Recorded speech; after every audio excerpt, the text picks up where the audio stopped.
তো দেখো বন্ধুরা, আজকে আমি কারকুল করলাম। দেখো কারকুলটা সিদ্ধ দিয়ে ভিতরের অংশটা নিয়ে আমি বাটার মধ্যে বাটিয়া এখন দেখো পেঁয়াজ আগে তেলও দিলেছিলাম। এখন কারকুলের এই বাটা আর বাটাটা আর লগে হইলো একটু শস্য বাটা দিলাম, দিয়া সারিয়া এখন হলদি লবণ মরিচ দিয়া সারিয়া দেখো বাজিয়ে সারিয়া ওই দেখো এরপরে তোমার একটু একটু যখন ভাজা ভাজা হয়ে গেছে তখন আমি এটিরে নামাই লিছি। নামাইয়া সারিয়া এখন একটা একটা করে কারকুলের ভিতরে ঢুকাই তো এদিকে পিঠালিও বাটি লিছি।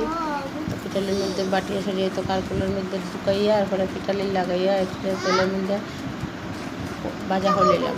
তো তোমাদের কীরকম লাগলো আমার কারকুল ফুলটা অবশ্যই কমেন্টে জানাই। আর টাটা।